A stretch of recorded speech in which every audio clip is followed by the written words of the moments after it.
If you had to brutally murder sweet young girls, what would you do? You've just found out that your job is not what it seems, and soon dozens of very attractive trained killers will be coming to slaughter you and your friends. I'm going to break down the mistakes made, what you should do, and how to beat the cute maid girls in Akiba Maid War. This girl is going to watch dozens of cute girls get brutally slaughtered. Nagumi here has just arrived in the big city and is dying to enroll in the most dangerous job in the world, being a cute cafe maid girl. Heading to the Oinky Doink cafe, she tells this ponytail girl that she's the new recruit, and she meets the manager named Yasuko who runs the cafe and gets changed into her new maid costume. And wouldn't you know it, she's loving it, but she also notices a much older recruit there named Ranko. No one here realizes that this chick is an ex-maid and will be responsible for dozens of murders in the next few weeks. Manager Yasuko warns both of them that they better not disappear like the last recruits they got. That's strange to say. But anyways, Nagumi doesn't think much of it. The cafe then opens up for business, and Nagumi and Ranko test out their maid skills but end up sucking really bad. Later at closing time, trouble comes knocking on their door. This headband guy enters and tells the manager Yasuko that the Oinky Doink cafe is behind on their payments. Angry, he tells the maids that this cafe is only still open because of their connection to the Creature Land Group, the most powerful maid cafe in the area. Because of this cafe's failures, headband guy asks to borrow the new girl, Nagumi, to run a special job for him. A job so special that it will cost the deaths of dozens of cute maids. Nagumi must deliver an envelope to the Creature Land Group's biggest competitor. Before she can go though, Ranko interrupts everyone and asks if she can come along and join Nagumi for the job, and manager Yasuko reluctantly lets her tag along, stopping by this ramen shop on the way. They grab dinner first, oh how nice. But Nagumi doesn't notice that this ramen guy hands Ranko a heavy steel package.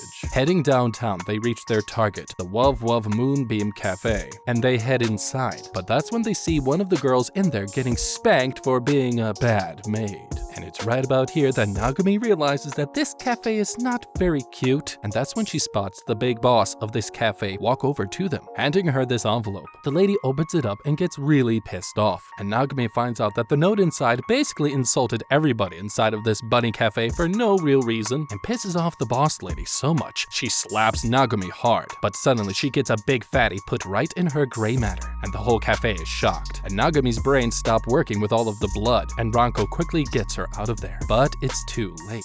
All the maids there recover and take out their maid weapons and charge after these two girls. Running for their lives, Ranko gets shot in the leg, and the two get cornered. I shouldn't like it, but I do. This is what would happen if you let Quentin Tarantino make an anime adaptation of Blend-S manga, and I'm totally here for it. Moving on though, if I was Nagumi here, I would have recognized the signs that told me that we were likely headed to the worst job ever of our lives. Upon entering the cafe first, the manager said that one of the best requirements a maid can have is her young age. But when commenting on Ranko, her being 35 was suddenly a non-issue to the manager, and she switched real fast to focusing on motivation being the main driving force of what it takes to be a good maid. That is a red flag to watch out for when joining a company of any kind. When there is a lack of clarity or consistency in the company values, I would have noticed that the manager in reality had no real criteria that she was looking for in new recruits, and this on top of the faraway, run-down, dingy location our maid cafe was in, means that in reality, they were just looking for anyone that would take the shitty job. And the headband loan shark guy who entered shortly after would have further proved my point that this cafe was into some shady stuff, since it was obvious that he came to collect. These two signs already could have given us the broad picture of where this job was headed even before we got tasked with that suicide mission of delivering that note. Being more aware of what was going on could have also helped us have a backup plan against these evil maids, because taking on an army of maids, while you might think that's a really good time, is actually not. It's a death sentence. But there is something that we could have done the moment we left that evil cafe. I would have used my environment to my advantage, because here's the thing. Tokyo and Japan itself is known for its yokocho alleyways, which are basically tightly packed bars and eateries that are tucked away within the narrow streets off of the main road. And Akiba being a popular tourist spot means that there would have been no shortage shortage of Yokocho alleyways. And this means the moment we hauled ass away from the bar, we could have ran down one of the hundreds of alleyways like this one and could have darted straight into one of these many small bars located within these alleys and headed out the back of these bars. On her last leg, literally, Ranko suddenly turns around and turns into a Japanese John Wick. It's amazing, go check it out. And she takes out all of these bastards like it's an art.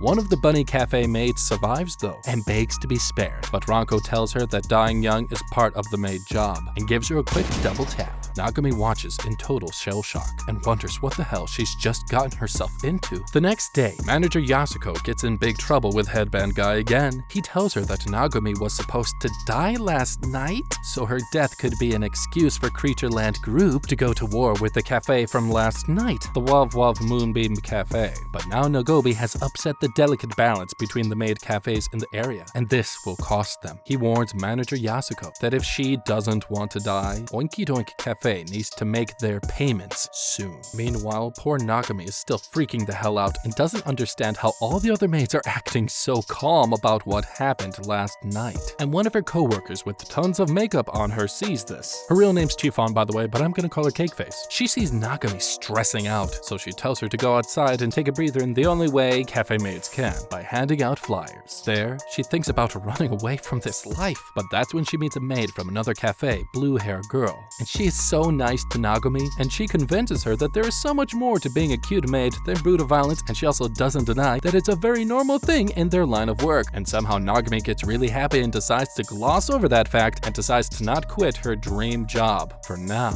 So the next day, Nagami and Ranko end up bonding over maid duties when they come across some businessmen outside, and one of them makes fun of Ranko's wisdom. She's about to throw hands, but she is stopped by this Russian lady called Zoya White. She tells Ranko that maids should be cute and not violent. She tells her that she doesn't deserve to be a cute maid. Ranko finds out that this woman is the head of security for these businessmen as she watches Zoya lead them all away, not realizing that she'll be forced to battle her in a death match later tonight. They then head back into their cafe when they run into Headband Guy again. He's back and demanding for more cafe payments, but then he notices Ranko's bodaciousness and tells her that if she wants to help her cafe pay him back, he has a high-risk job for her that she could do, and she accepts. Later, the maids head to the venue where Ranko will perform and come across the fluffy, light, and sweet cafe. Nagami thinks this job will finally be cute, and they enter and see all the bloody cuteness live. Terrifying matches between maids, and Nagami is shocked and begs Ranko not to participate nearby. Manager Yasuko meets with this maid boss of the cafe, and she tells her that they are trying to bring up some of their fighters, so Ranko needs to lose the next fight in the third round. If she does this, some of the debt the Oinky Doink Cafe owes will be wiped clean from their slate. Manager Yasuko eagerly accepts the offer on her behalf. The match starts, but Ranko easily beats the reigning champion in seconds, and then she tells her team that, oh, by the way, she has a hard time pulling her punches. Manager Yasuko then gets in trouble with the maid boss of this cafe, and she tells her that Ranko will fight again against another fighter of hers, but this time she must lose against her in the final round. If she doesn't, she'll kill all the Oinky Doink maids right here, right now. Whoa, what am I looking at here? This whole thing looks like some sort of Italian mobster doing uppercuts against some kawaii gangsters type of thing. It is so weird. I love it, but it's weird. Anyways, the whole solution to getting out of here alive is about as obvious as cooking up an edible dish of fugu. We still might not come out of this alive, as our opponent, being super evil looking, might still seriously harm us if we're not careful. If I was them, I would utilize the physics of our upcoming fighters' attacks against them in order to ensure that we will go down while still taking the least amount of damage possible by favoring defense over offense. And this can be done by utilizing advanced defense technique known as rolling with the punches. Lame, I know, but it does work. On average, a straight punch generally reaches maximum velocity at around 80% of the arm extension. That is why most competent strikers aim to put the opponent at the end of their punch rather than too close. If we gauge the distance between us and our opponent in the ring and maintain ourselves at around 90% of their arm extension length, and since Morango this is totally possible because she's a female John Wick in a maid outfit, she should be able to pull this off. She'll be able to ensure that the game-ending blow that she takes will have the least amount of impact possible. Also, by her rolling her head in the same direction of the force of the punch, doing doing that will further help reduce the impact of the hit that she takes. And doing this will allow her to go down in a way that might just save her life from getting permanent brain damage. Doing this will keep the boss lady happy and will further keep us alive for at least a little while longer. Before the match starts, Ranko's opponent, Zoya White or White Russian, she tells her to kill Ranko in the final round instead of just knocking her out, and she says yes boss, will do. The boxing match then starts and these two go at it, but as the rounds pass by, Ranko notices that Zoya White's punches are starting to get more lethal. However though, the two fighters end up respecting each other through punching each other to death, and they both end up thinking that they both deserve to be cute maids. It's weird, but Ranko manages to knock her out and win the fight, but doing that pisses the boss lady off even more. But she ends up dying a very brutal death right after in a totally unrelated maid deal gone wrong before she can do anything, but that's not important. Moving on, the girls end up right back where they started. They still owe money to Headband Guy, but they do find out that Zoya has now joined their maid cafe team because she too wanted to live out her dream of being a cute cafe maid. A few days later, they find out some very bad news. Manager Yasuko has a new business idea. Terrifying, I know. Selling flowers. Why? Because they need to pay back Creatureland Group within the month or everyone else here will be marked for dead. A little bit later, Nagumi meets up again with Blue Hair Girl and asks her if she knows how to bring in more customers to their cafe. She tells her that by promoting fun parties at the cafe is a good way to show off the business, and that they should team up with an affiliate cafe nearby to have a combined party. So Nagumi runs the idea by her cafe and tells them that they should have a party for one of the maids here and invite everyone. And Ranko tells them that her birthday is coming up, so everybody prepares for her birthday party. Worried that no one will show up, the next day Nagumi follows Blue Hair Girl's advice, and she and Ranko head to one of their sister maid cafes to talk with them, and they enter the Maid Sheep Cafe, and that was their biggest mistake.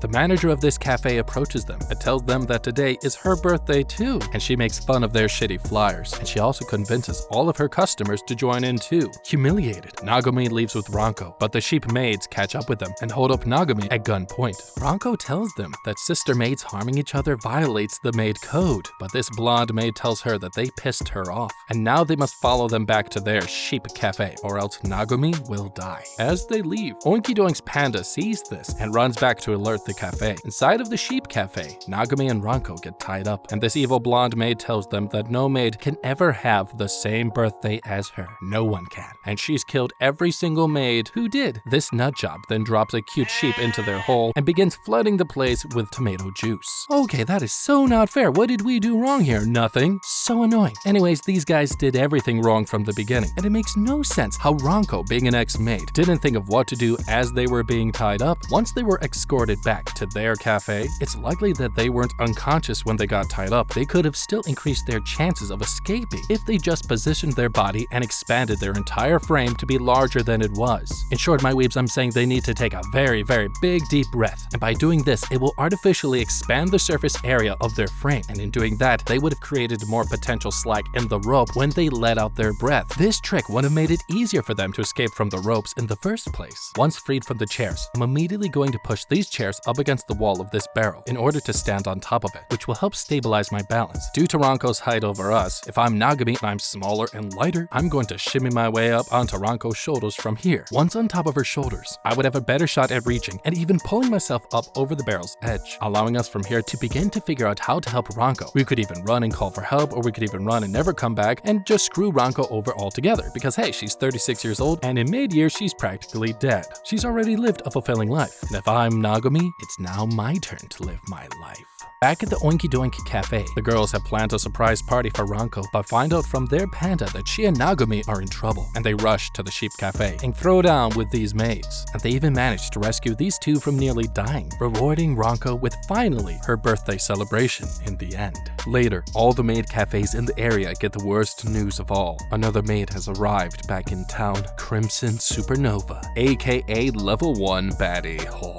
But she's even more crazy than the rest. She was in jail for the past 10 years, and now she is out and hungry for vengeance. She heads to her old cafe that she used to run, Maid Alien Cafe, now run by this new boss, old blonde lady. And the current boss is shocked to see her out of prison and awkwardly tells her that they've managed to come close to defeating Creatureland, and it's only a matter of time until their cafe takes over town. She also reveals to Level 1 baddie that some of their partner cafes, like the Wuv Wuv Moon Moonbeam Cafe has been completely wiped out by the Oinky Doink Cafe, and Level 1 baddie gets pissed. Meanwhile, though, manager Yasuko gets in trouble with Creatureland Group's big boss. We'll call her something epic. Final Boss Babe. Yeah, that works. They tell her that Oinky Doink Cafe has been causing too many problems with other cafes recently, aka the Wuff Wuff Moonbeam Cafe. Because of this, their rival competitor, the Creature Alien Group, have launched a formal complaint against them. Final Boss Babe tells manager Yasuko that her cafe must go settle her problems with the Creature Alien Group themselves, or their cafe will get shut down. So, manager Yasuko rushes back to her cafe and tells everyone the bad news.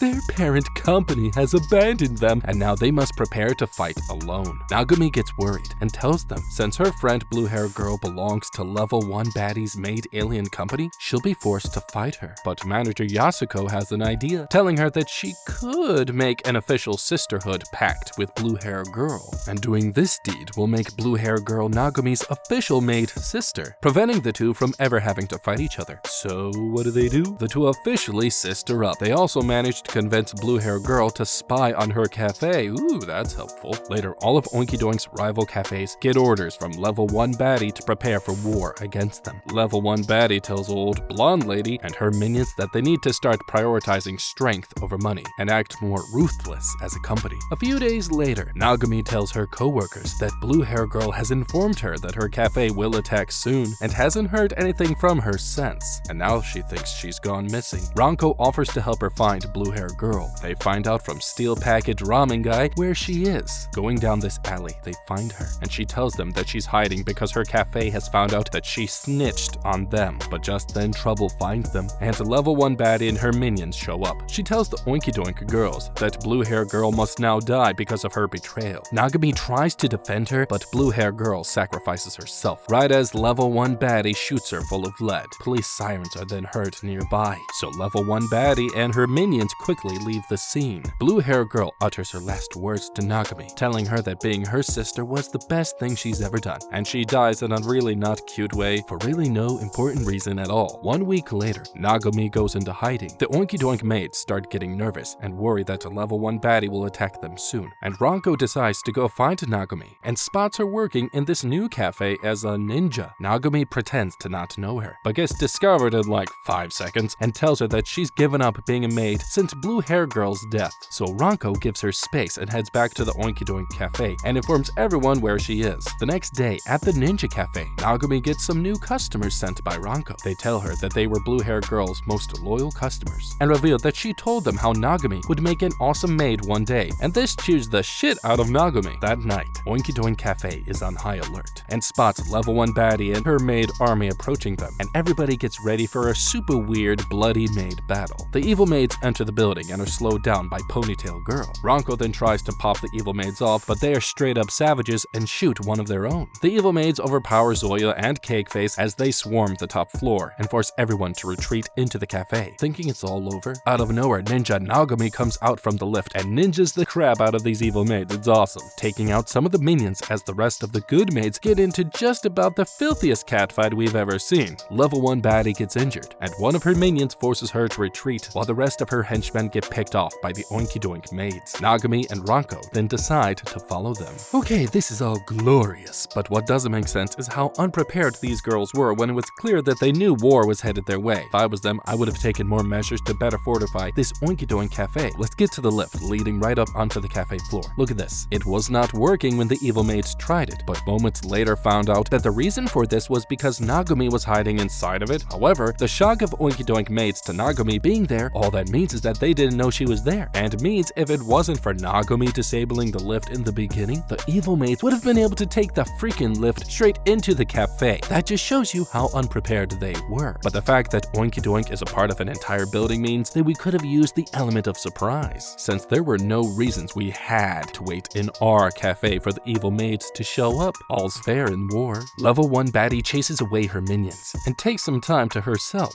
and the Oinky Doink maids then find her, and Ranko prepares to kill her. But Nagumi stops her and tells her that being a maid is more than just killing, so she gets pimp slapped by Level 1 baddie for being so silly, but Nagumi demands that Level 1 baddie feels the cuteness inside of her. Taking time to reflect, this evil maid decides to give up the fight and limps back to her maid alien cafe. cafe, but later finds out from old blonde lady that her and her sister cafes have made a deal with their rival company, Creatureland Group, belonging to Final Boss Babe. Everyone here thinks level 1 baddie is too reckless to be a maid, so they blast her to shit, but end up getting screwed over by Creatureland Group in the deal, making Final Boss Babe's company take over all the cafes in the area. Later, the funeral of level 1 baddie rolls around, and manager Yasuko is forced to show up. However though, Final Boss Babe also shows up and orders manager Yasuko's cafe to make up with the maid Alien Cafe. They decide to play a friendly game of baseball together, and Nagami thinks this is the perfect non-violent way to settle their differences. The next day, the baseball game starts, but both teams consistently try to hurt each other. Even Nagami gets injured, but she is determined to be a peaceful maid no matter what, and slowly manages to convince her team and her opponents to begin playing fairly. The manager of the enemy cafe gets angry and pretends to join the game, but tries to hurt Nagami instead, and she ends up getting stabbed by their team's mascot, who they discover is an old follower of level 1 baddie, and they quickly kill her too. Nagami gets sad at all of this killing, and her cuteness convinces all the maids to act as if nothing happened because that happens in anime, and they all continue to playing the baseball game as normal even though they all committed murder again, as both of these corpses watch from the distance. It's really weird. The Oinky Doink Cafe eventually ends up winning the game, and even some of the girls on the opposing team end up having fun, and Nagami thinks that she's made blue hair girl down in hell proud. After the match, Final Boss Babe finds Ranko and realizes who she is. Shocked that she's still alive, she gets mad at her for not killing level 1 baddie and thinks that she's gone too soft. Before leaving, she tells Ranko that she's too old to be a cute maid anymore and needs to fight for the sake of their giant company, or else she'll have no home here anymore. Final Boss Babe then gets in her car and discusses with her driver how their plan to kill the enemy manager has finally cleared up all of their obstacles. The next day, all the maid cafes hold their famous maid festival, where different cafes come together to sell their merchandise and where maids will compete to be the best of the best. And Final Boss Babe's Creatureland Group tells all the smaller cafes that her personal cafe, the Daz Lion, must win the event. Headband Guy then specifically warns manager Yasuko that her cafe better follow the rules in the rulebook correctly, but she soon after loses the rulebook and gives up being a manager for good. Meanwhile though, Oinky Doink Cafe sets up their food stall, but one of Ranko's best customers from the cafe shows up, and he tells her that he loves what she's selling, and so she sells him what he loves. And just then the maids get fun of by the other competing cafes, and Nagami has had enough. She tells her co-workers that they're the best maid she knows and deserve to try and win this competition. Later that night though, all the maid cafes get ready for the second part of this festival and get ready for a violent race up to the top of this statue. They all get instructed to lose to the Daz Lions, but are told to make sure it's a close call, so the public doesn't find out that it's a fixed event.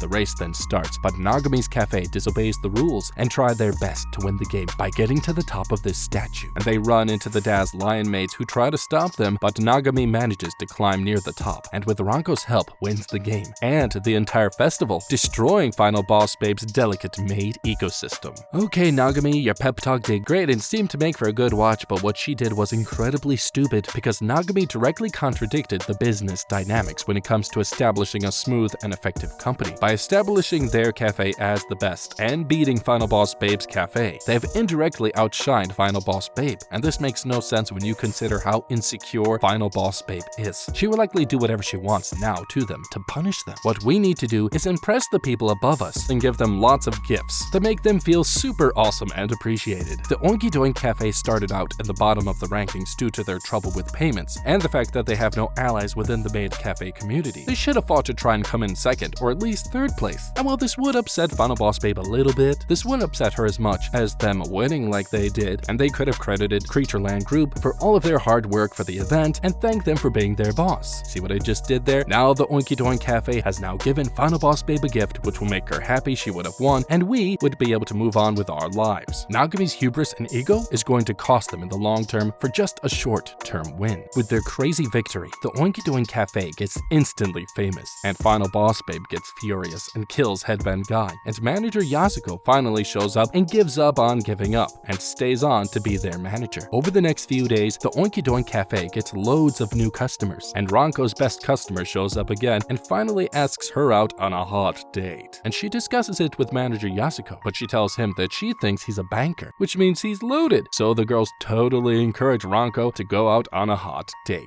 Later, the maids dress up Ranko to kill for her date, but Nagami has a gut feeling and gets worried for Ranko, and she meets up with him, who we'll call Trenchcoat Guy, and they spend the day doing a lot of cutesy date shit. It's nauseating and cute, and a few hours later, they stop by this heater store, and Trenchcoat Guy tries to flirt like an adult. He tells Ranko that his heater at home has stopped working, so Ranko should go to his place to help him warm up, and she tells him that they might just fall asleep together if that happens, but Trenchcoat Guy says that's fine, and then he jumps the gun and declares his love for her and asks if she wants to run away with him tomorrow night, and then he plants a big one right on her lips just to sweeten the deal. Truly romantic stuff. And he tells her to meet him at the train station tomorrow night and leaves her. But suddenly, the Oinky Doink Panda shows up and holds a gun. The panda then reveals that it used to be a maid many years ago, but was on the verge of being fired. Her only loyal customer at the time asked her to perform an assassination on a maid from a rival cafe, and not wanting to lose her best customer or her job, she completed the assassination and killed that maid. But that maid was Ranko's old manager, the manager of this old cafe before it became Oinky Doink. However though, after she finished the job, her loyal customer tried to kill her and reveals that she was set up. Barely escaping with her life and now on the run, she decided to stay hidden in the panda costume all these years. Ugh. She eventually became Oinky Doink's panda mascot and tells Ranko that she went to prison for killing the wrong person responsible for her manager's death. Panda Girl tells Ranko that her loyal customer who tried to kill her was in fact Trenchcoat Guy, and he's now returned. It's likely that someone sent him to kill Ranko as well. And Ranko gets mad as hell but doesn't kill Panda Girl and tells her that her manager all those years ago wouldn't want her to be so cold, and tells Panda that she'll deal with Trenchcoat Guy tomorrow night. Heading back to the Oinky Doink Cafe, she tells Nagami and everyone else that she had a great date and she gets ready to kill Trenchcoat Guy tomorrow. The next night, Ranko thanks Nagami for showing her what it means to be a cute maid, but then tells her that she is leaving forever, and she packs up her stuff and heads off to meet Trenchcoat Guy, but finds out he's a no-show. A few hours later, she returns to the cafe and finds out that Panda Maid killed Trenchcoat Guy for her, and reveals what he told her before he died. And it turns out that the one who gave him the assignment to make Panda Maid kill Ranko's old manager and set up Ranko for murder was in fact Final Boss Babe.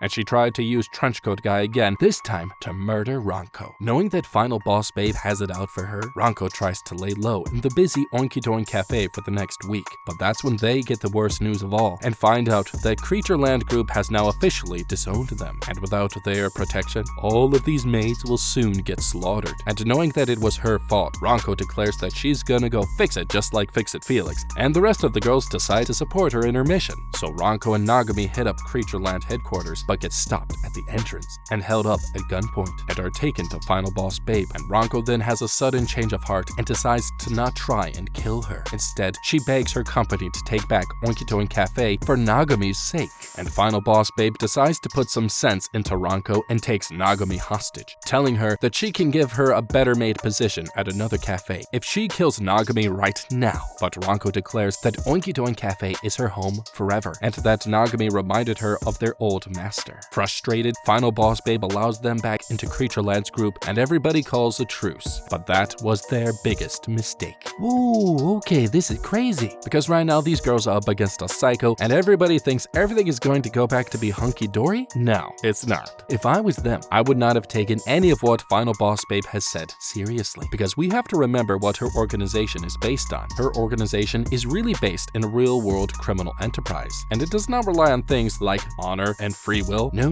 They use fear to instill real-world discipline among its members. It means that most successful crime families that are still around survive by making its members know and fear punishment for what could happen if they ever disobeyed the rules. And doing this guarantees unconditional loyalty to the family, or in this case, a maid cafe. And this means that we as Oinky Doink maids have not only acted as dead weight to the organization since the beginning, now we've gone and insulted Final Boss Babe at the maid festival in front of everybody, and up until now we haven't suffered any consequences. That's gonna end. Unless we were planning to kill her right then and there, we should have avoided her, because as a crime boss, she's never going to just forgive us for what we've done. There's no way out of this other than for someone to die. The next day, Nagami is out shopping with Ranko and loves how everything has gone back to normal, but suddenly Ranko gets stabbed and dies brutally right in front of her. And everybody is shocked as all the Oinky Doink maids then go on high alert. Creatureland Group eventually finds Ranko's killer, being one of the survivors that came out of the Wuv Moonbeam Cafe. But Final Boss Babe spares her and makes her a part of her team, and she decides to settle this drama once and for all and declares war on the Oinky Doink Cafe. Meanwhile, Meanwhile, Ranko's death has turned Nagumi's heart black, and she decides to become a much eviler maid in order to avenge Ranko's death.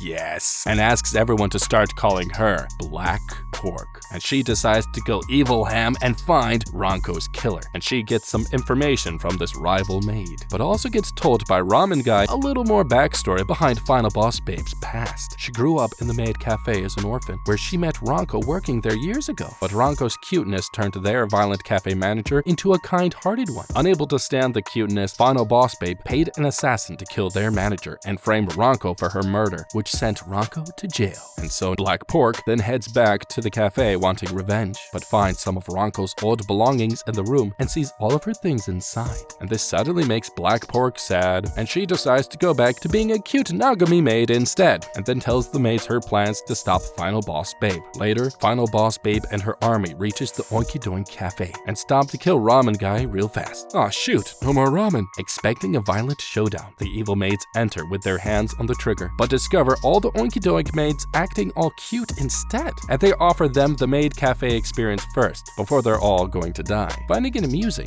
Final Boss Babe let them serve her first, while Nagumi puts on a maid performance on stage, and her moves remind Final Boss Babe of a younger Ranko, and this pisses her off, and she shoots Nagumi mid-dance, but Nagumi keeps on dancing, and the rest of the Oinky Doink maids keep on being cute while crying about it. It's glorious and also sad, and after, Final Boss Babe shoots this evil maid to make a point, and tells the Oinky Doink maids they must have no soul and need to be ruthless, because in the end, they'll all end up alone, dying. Nagumi says that it's a maid's job to serve the others, help those in need, and be cute at all times, and the maids think they've changed Final Boss Babe's mind. But nah, she shoots Nagumi 4 times, right as she gets blasted in the face and speared by Panda. Fortunately though, the Oinky Doinks then convince the rest of the evil maids to stop the violence once and for all in honor of Nagumi's death. Fast forward 20 years later, the maid violence has stopped, and 3 customers return to greet their favorite maid at the rebranded Oinky Doink Cafe, right as the cutest 36-year-old maid rolls up to greet her regulars, Nagumi.